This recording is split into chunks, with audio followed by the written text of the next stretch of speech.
Jeg lovede at fortælle jer lidt omkring afrundet loft. Og det handler om, det er noget med manglende penge til ferien. Ja, det kunne vi gøre i hvert fald. Og for lige til at starte med, så ser det lidt fjollet ud, at heroppe, der står manglende penge til ferie hen over flere forskellige kolonner. Jeg lige snupper den, der hedder ombud tekst. Ja, så får vi den til at stå, så de står alene. Så de står samlet.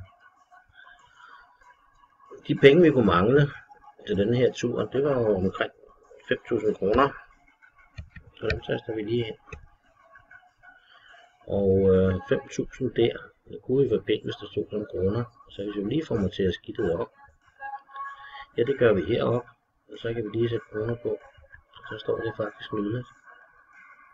Hvis vi ikke kan lide, det står i bunden, men gerne vil have det til at stå i midten, ja, så kan vi lige formatere en gang her. Så kommer den i midten. Så hvor mange timer skal vi arbejde for at tjene de 5.000 kroner? Når vi har en timeløn på 77, står der. Det var smart, hvis det er samme format som heroppe, ikke? Og vi klikker lige der en gang. Snupper vores formatpensel. Lægger ned på timelønnen. Og så kan vi gå ned og regne arbejdet ud. Og hvis vi sætter lige med, jamen så laver vi en formel. Og de penge vi mangler, det var de 5.000. Vi får 77 kroner per time vi arbejder, så hvis vi dividerer med de 77, aldrig skrive 77, altid klikke ind i cellen. Ja, så kan vi se, at vi skal arbejde 64 timer, 9,9357 og så videre. Det er vores arbejdsgiver ikke altid lige glad for, han kan godt lide hele timer. Og hvis vi tager og afrunder på denne her, så kan vi jo prøve en gang at fjerne vores decimaler. Så står der 65, og hvis vi siger de 65 lige med den der, nemlig vores timeløn, og ganger den med vores timer, ja, så får vi de 5.000 kroner. Det er jo fint. Men her står der jo faktisk ikke 65, der står 64, et eller andet, hvad ved jeg. Så de timer vi skal arbejde, det er jo faktisk de 65 timer. Og for at få præcis de 65 timer, så er det, at vi skal bruge den, der hedder afrundet loft. Og den finder vi oppe i funktioner. Og funktionerne, den kan vi slå op her. Og når jeg skriver alle her, jamen så får jeg alle dernede af. Og nu er det jo nemt, fordi det er med A. Og der har vi en her, der hedder afrundet gulv, og vi har en, der hedder afrundet loft. Og hvis vi snupper den, der hedder afrundet loft, ja, så får vi sådan en her. Vi får en funktionsguide, og den spørger, hvad det er for en tal, jeg gerne vil afrunde loft på. Og jeg kan gå ind og sige, at det tal, jeg gerne vil have på, jamen det er det, der står her.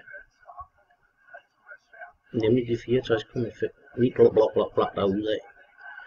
Og så spørger den efter betydningen. Og det jeg skal her, det er, at jeg skal fortælle den, hvad jeg vil dividere tallet med. Og så skal den finde det første tal, når den går opad, hvor der ikke er nogen rest på. Og skriver jeg 1, så skal jeg dividere med 1. Og så skal den give mig det resultat, hvor der ikke er nogen decimaler. Første gang jeg kan dividere med 1 uden decimaler, det er på 65. 65 viser den mig hernede, så det er resultatet. Når jeg dividerer med 10, og ikke vil have nogen decimaler, ja, så skal den give mig tallet 70.